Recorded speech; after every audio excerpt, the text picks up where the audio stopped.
Ladies and gentlemen, we are finally here. Episode whatever. I don't know what the number is going to be. Probably 5 or 6, something like that. But we're A, finally B, or here C. with the one and the only Elizabeth Lynn Morgan. It's Lynn, right? It is Lynn. Yeah, that would have been embarrassing, but it's something else. Elizabeth is my grandmother's name. Elizabeth. Lynn was my grandfather's name. Aren't I lucky? And it's Welsh, right? Isn't it Welsh? No. Okay. Well, Morgan. Morgan is Welsh. Morgan is Welsh. Yes. Which is actually why part of the reason we chose the name Pryderi, because the Morgan family had a unique connection with Wales. With Wales, yeah. So we're here. Sorry, we're wearing winter gear. It finally got cold, and in Austin, when it gets cold, we just immediately put up the white flag and put on every jacket we have because we're spoiled rotten. So and honestly, cold today was 38 degrees. We're not talking. It was cold. I mean, it was yeah. Well, just so that everyone understands, we weren't saying it was 50 degrees and freezing. It at least was 38. If anyone's listening in Alaska, don't at me because I know that I know that I've lost all touch with reality. Yeah. Okay, so true. Elizabeth is the founding partner of our law firm, the firm that I work at currently, Elizabeth Morgan and Associates. You've probably heard a couple episodes, maybe you haven't. Maybe this is the first one you're hearing, but we wanted to establish and do kind of an introductory episode to talk about why we do what we do, the vision for why we do what we do, and why it's unique and why we think it's very needed in this space and what's actually happening. So Elizabeth graduated from the University of Texas Law School in 2018. Congratulations. 2018. Wouldn't that be so great? She's accomplished quite a lot for only being practicing for 4 years. Don't forget Baylor undergrad. We got to, call out. Go Bears. Go Bears. Go Bears. Yeah, no. So she graduated University of Texas Law School. That was her JD. But before that, you went to Queen's Mary College in London. I did. And you studied finance there, right? International finance, yes. Okay, bring it a little closer so that we can. International finance and jurisprudence. Okay. International banking. Yeah, all of those really cool things at Queen Mary's. And that was super helpful because you ended up dealing with a lot of different financial products and things that integrated really closely with the field that you're in now, with asset protection, estate planning, all that stuff, trust planning and administration. Yeah, all that stuff. Absolutely. And, one of the things that isn't on my resume that actually was a really pivotal moment, I went to school in Mexico City. I minored in Spanish. Oh, really? In undergrad, and I was there when the peso devalued. It must have been in 82 or so. Mm-hmm. And so I remember walking out of the house where I was staying with a family, and there was an exchange, currency exchange booth. And literally, the peso against the dollar was flipping. It was flipping that quickly, and people were grabbing me, begging for my dollars to stop this slide of their currency. So, as a really young kid, I was probably 20 years old. Yeah. To experience that, bolillos, the government stopped subsidizing bolillos and cooking oil, and the things that were staples for the community, and the floor fell out. The absolute floor fell out. Yeah. So to experience that as a kid and understand government control and regulatory issues and how it affects kind of ordinary people and how important a currency can be in terms of a leveler, because in order to try and maintain some value in their pesos, they needed U.S. dollar, a lot of currencies. But I happen to be the clear American, blonde-haired, blue-eyed person standing on the sidewalk who might have some dollars. So anyway, yes, both of those experiences were incredibly important. And that was formative for you because you really realized that monetary policy has a huge deal. Monetary and regulatory and fiscal policy, all of it, and central banking can have a huge effect on ordinary people in ways that people don't even really understand. Correct. All they know is they only know it when it happens, right? But they can't see it coming, and they don't understand what's happening behind the scenes. And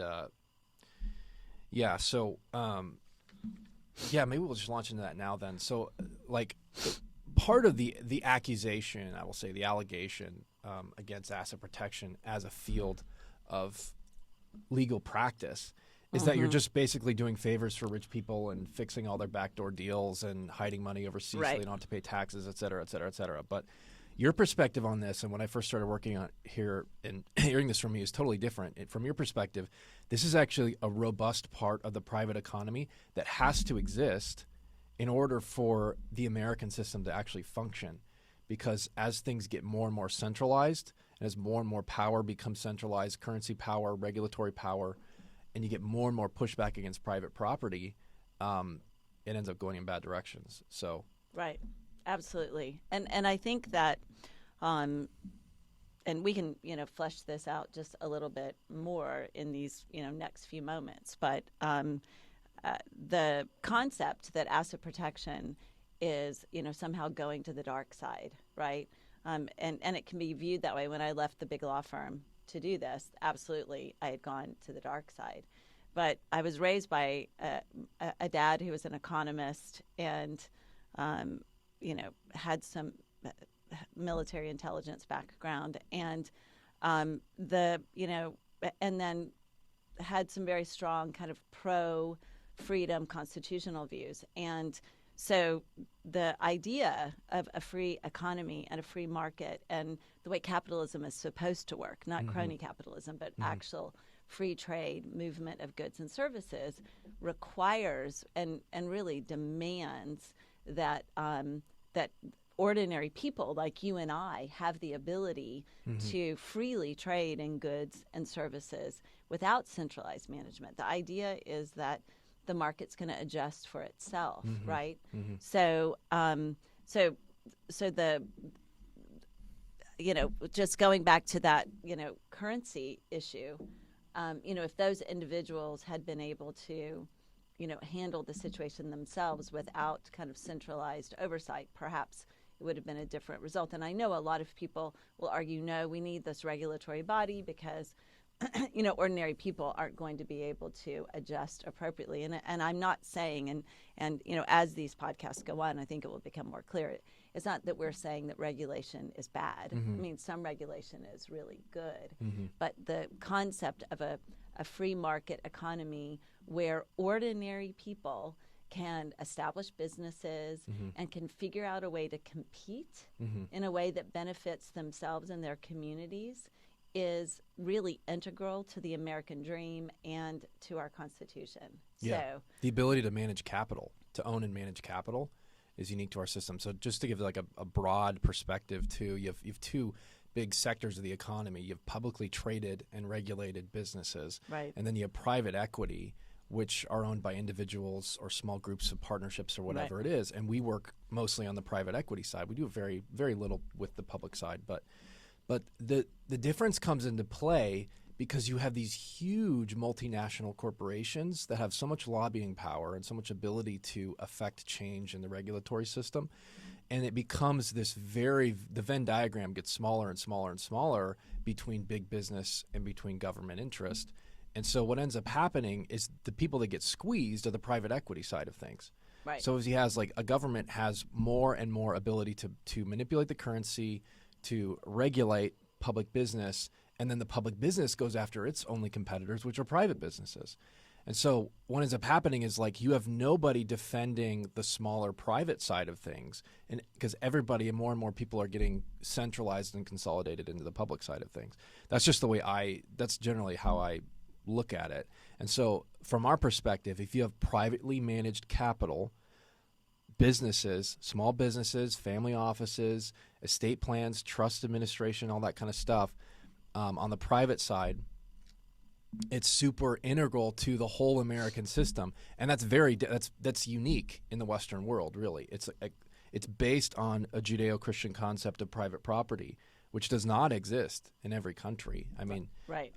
From your perspective, that you've worked in a lot of different countries and seen kind of the division that they have between public and private capital, and seen how it's way more centralized in other places, and that's led to some things to consequences that aren't necessarily always good. Right. So one of the things so let's just kind of start at the very beginning, right? A very good place to start.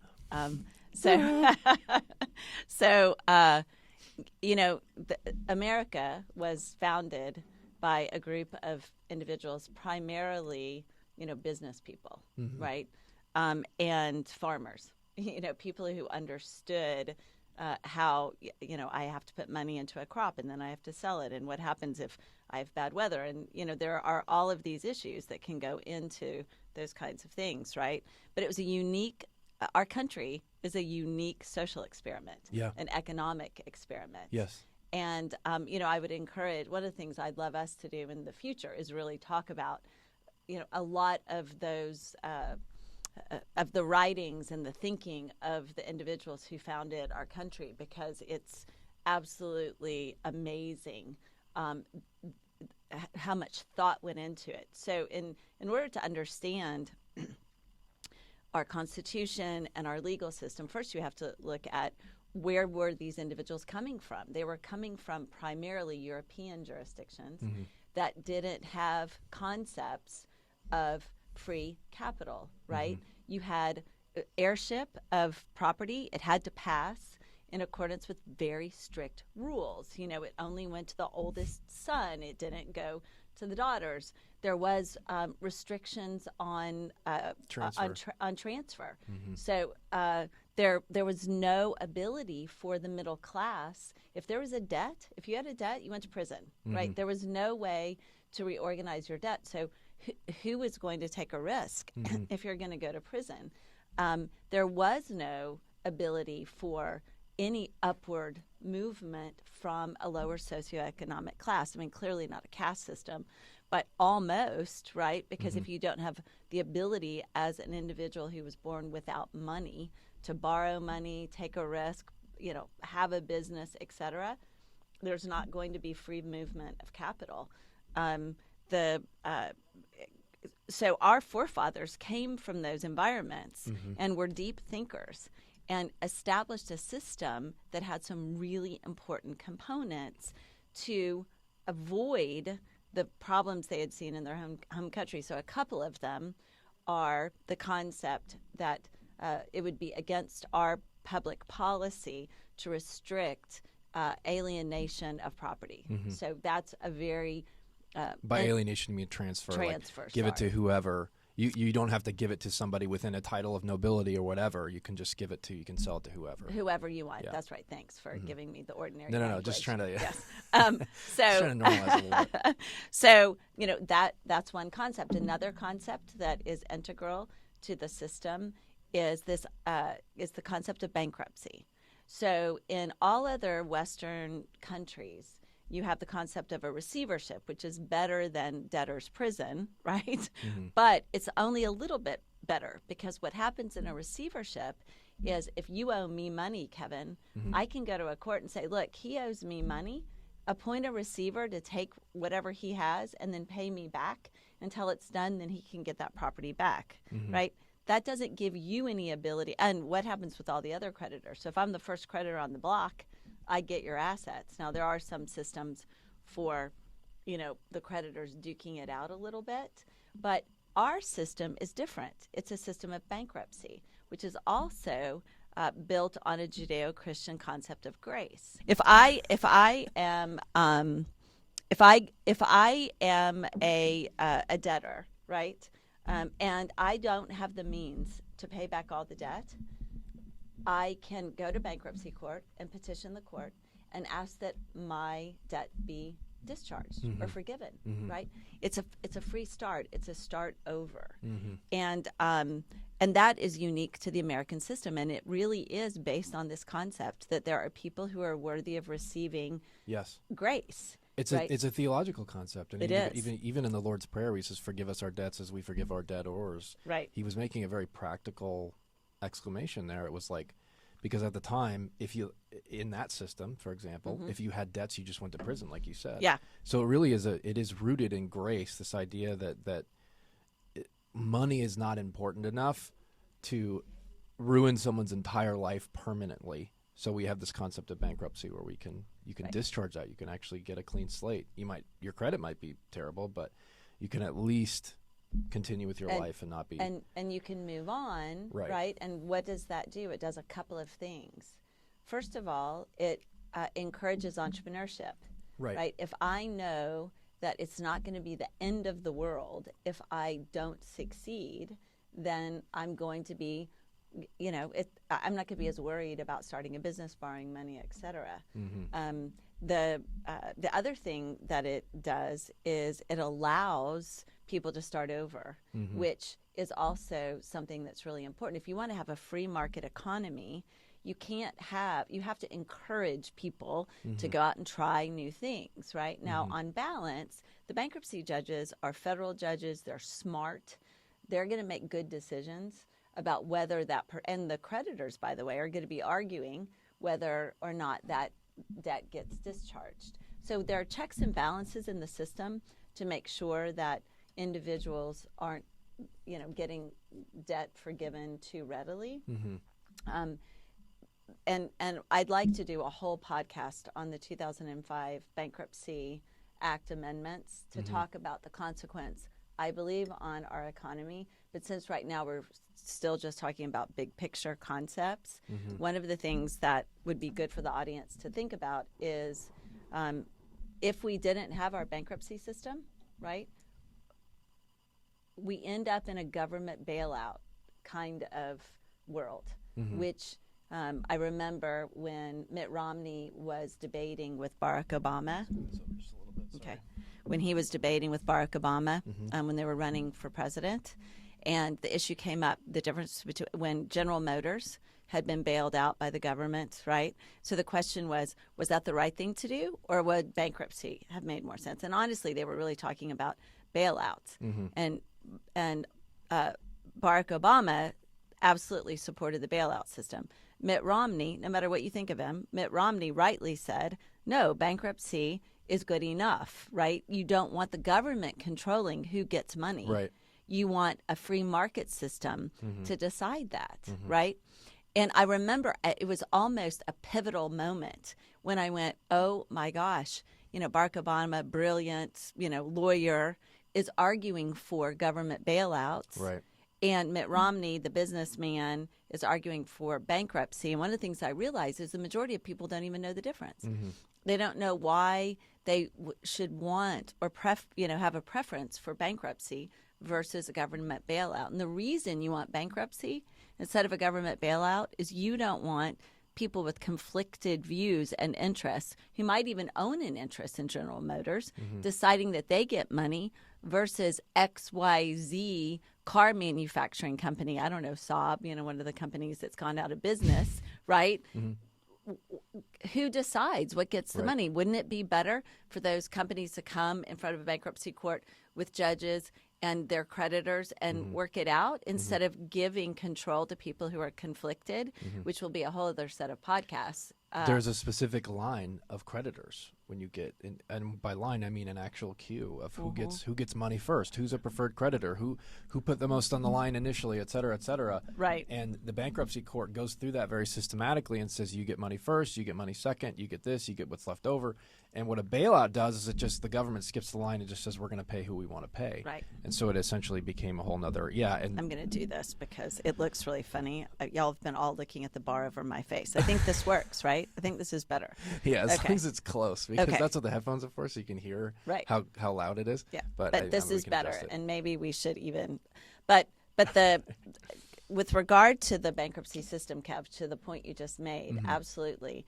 The next thing our forefathers did, so we've kind of talked about some of it, they set up a series of concepts about what assets should be exempt if you did fail, right? And those were very principled ideas. One is your homestead. Your family needs a roof over its head, and so your homestead is exempt, generally speaking. That's a big picture concept. If you go look at the old statutes, they would also exempt, a horse and a plow and a saddle. The basic stuff. Right, the basic stuff. Yeah. So that was the personal property exemption.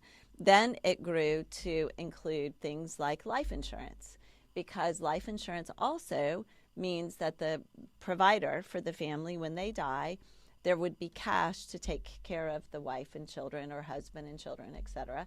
That also was important to how do we keep the societal family structure fed and not off of, the streets, which is where our forefathers came from, there was just rampant poverty, right? So, and how do we do that without relying on government and centralization? Right. So this is the concept that we're kind of establishing here. The federal constitutional republic, which is our system, was essentially an experiment in how little centralization can we get away with. Exactly. And have a functioning federal government. So there was these two groups, these two factions, the Federalists, the Anti-Federalists, and they were arguing back and forth constantly. Hamilton was a Federalist, Patrick Henry is an Anti-Federalist, and they were constantly arguing about how much can we get away with. Centralized currency, bad idea. Right. Centralized bank, Hamilton finally went out on that argument, and we decided to go with a centralized bank. It was not the Fed. It was just a treasury. It was essentially an ability to print currency, et cetera, et cetera. But if you look in the Federalist Papers, back to the currency concept, they were against fiat currency.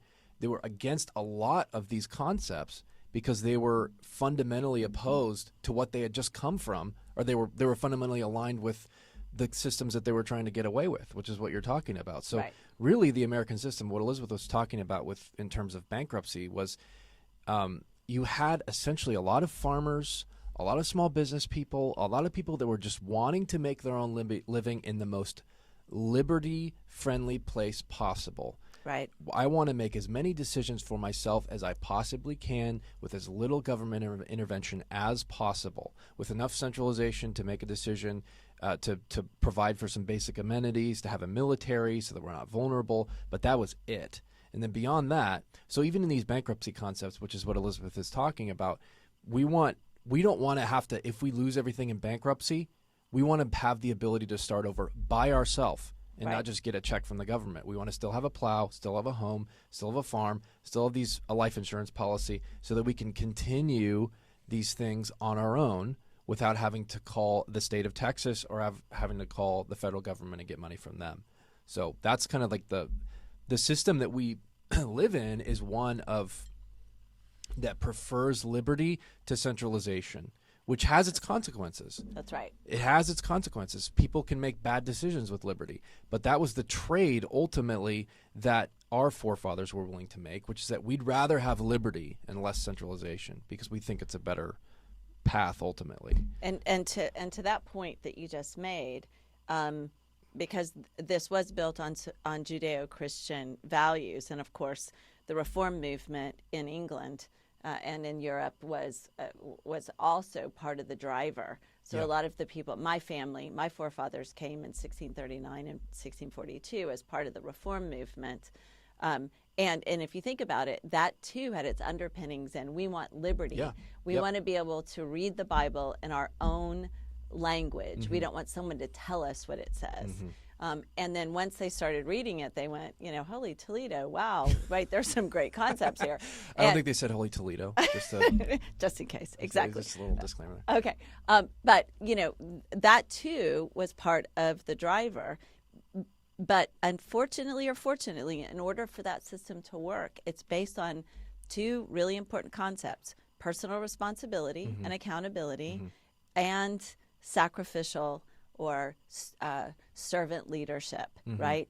Which actually go together in a way that has kind of a beautiful result. In other words, I'm going to take responsibility and accountability for my own mistakes, but I also am going to be a servant leader. It was the concept of, leadership in the community and at the state, and why states and communities had more power than the federal government because we were going to be accountable to our own communities, et cetera. And as those concepts have been eroded, it's caused our system to be more difficult to support, and cause this, misplaced or properly placed desire for globalization. And we'll talk about that, but more centralized management, because as you lose accountability, and that is something we'll talk about when we talk about the Bankruptcy Act amendments, if we don't hold corporations and individuals accountable for their own bad decisions, and the Fed was actually, that's how, the Fed was established by a group of bankers who wanted to have a system on Jekyll Island. On Jekyll Island, exactly. But a system that allowed them to make bad decisions or risky decisions and not be held accountable for the consequences of those risky decisions. So as we start to unpack kind of why we do what we do with asset protection and why we believe it's so important for a free economy to protect entrepreneurs, et cetera, there is a real need to understand what the underpinnings were and what some of the bigger concepts have been in the past and are presently and will be in the future. Mm-hmm. It's always, always, always a trade-off between liberty and safety, essentially, in the most simple terms. Because all of these programs that she's talking about, the Fed, the increasing centralization, all of this is rooted in allegedly good intentions. Right. The Fed was created as a response to the Yeah. Great Depression. That's right. All of these, the bankruptcy law changes, all that is allegedly from good intentions. But the problem is it erodes away at the libertarian underpinnings of this nation. Right. And what it ends up in is a weird hybrid system where we have a lot of libertarian concepts left, where people are able to bankruptcy, those kinds of things. And then you have all these other little loopholes for other parts of the economy, the public sector of the economy. And it creates a weird kind of hybridized system. But it's always that balance. There's always a trade-off. Do you want the government to take care of you, or do you want to take care of yourself? Right. Because it's risky to take care of yourself. It's a lot of responsibility to take care of yourself. Right. But if you allow the government to do it, they get to tell you what to do now. Right. And there's constantly that back and forth. And people don't realize that because it's a very subtle distinction. A lot of them think that I can keep all my rights and yet get everything I want from the government. That seems to be the new kind of modus operandi for the American populace. Yeah, it's true. How can I have all my rights No, it's true. and yet get everything possible from the government? It's like, I'm sorry, but you can't have both. Right. There is no, if you make an apparatus that's big enough to control and make all the decisions in a centralized economy, then the rights disappear. The example that was always given to me was that the Soviets had a constitution. I don't know if you knew this. They had a Bill of Rights. They had a Bill of Rights that put ours to shame. Really? Yeah. I didn't know that. You had the right to bread. You had the right to fresh water. You had the right to this and that and this and that. But none of it mattered. It wasn't worth the paper it was written on because the system of government that was set up was so centralized, it didn't matter, ultimately, if those rights got violated. The party just did whatever they wanted. The difference between that and our system is we actually have a system that respects the rights that we have in a Bill of Rights. We have a kind of government where the different factions interplay against each other and ambition is checked against ambition so that people can keep their rights. But the more you give away and the more you cede to a centralized government in exchange for goodies, essentially, the more that gets eroded away and the more it doesn't look like what it started as. So I think part of the reason what we're trying to accomplish here is like kind of twofold. We're trying to explain why we do what we do, but at the same time we're kind of trying to explain to people why these libertarian systems existed in the first place and what the alternatives are, and why it's so important. And one of the things that one of the kind of to come back to the way you started, which is why do we do what we do? I started my life at a huge law firm, and huge law firms from a financial or economic standpoint will represent the bigger interests who pay a lot more money. So to find people who will support entrepreneurs, small business, the individual owners, that's not a huge group of people. But we are passionate about protecting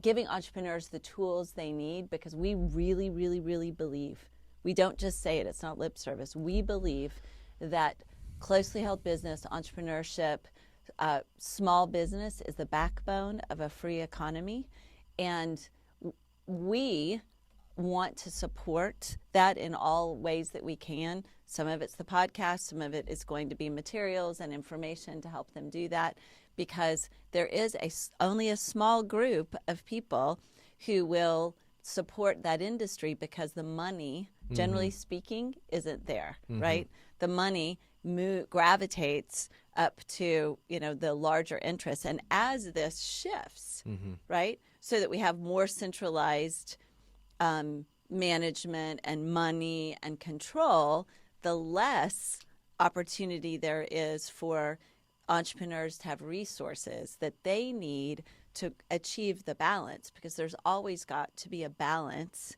to keep this free market libertarian system afloat. And just to give a very practical example of how this plays out with our practice, we have a client who a federal agency went after him, small-time entrepreneur, that this federal agency is supposed to be regulating big financial interests. That's its whole point. That's the reason it existed. It was created out of the wake of the 2008 financial crisis. It's supposed to be going after big banks. It's spending its time going after small players, finding backwater statutes that no one's used in 30 years, and going after our clients with these old statutes that aren't even relevant anymore. They're not even close to being relevant, but they're still on the books. When you fund an agency like that with huge congressional funding, what it creates is an arm, is a hammer that has to hit something. Right. And so what we're seeing increasingly is a lot of times it's a very subtle distinction, because we're talking about protecting private businesses, et cetera, and a lot of people are going, well, what do you mean? There doesn't seem like there's a big war going on. Right. But you don't understand. The discretion of the government to be able to go after certain individuals and to be able to go from an economic perspective, and whether it's from with a statute or with taxes or whatever, is huge. And you've seen this before too, many times in our practice, where it's like, if you're not on the side that's united with the regulators in some way, you end up being left out in the cold, and the agencies just come after you. Right. And of course, this doesn't happen in every situation. The federal agencies go after big players too. There's a lot of good things that happen with those regulators. Again, we're not anti-regulation or anti anything like that, but we just see it's not prosecutorial discretion, but it's the discretion to go after certain players ends up making a huge difference in the private economy. Right. And we're going to have to probably wrap up, but I just want to close by saying one thing. One of the things that people don't realize is that we refer to them as regulatory supercreditors. Right. There is no check and balance, right? You cannot sue a federal regulatory body unless they consent. Right. So what check and balance is there? The check and balance should be congressional oversight. Yes. But when you have a system that's as conflicted as ours is, then and I've seen this over the last 15 years, using regulatory super creditors to target political enemies actually has been on the rise. And we'll talk about that a little bit. We saw that with the IRS actually targeting conservative charitable foundations, Lois Lerner, et cetera. And nothing happened from a congressional perspective. Exactly. So, again, those are some of the reasons that we do what we do, and part of the purpose for our podcast. And we're just looking forward to this journey. So thanks, you guys. Talk to you later. Thanks, everybody. Bye.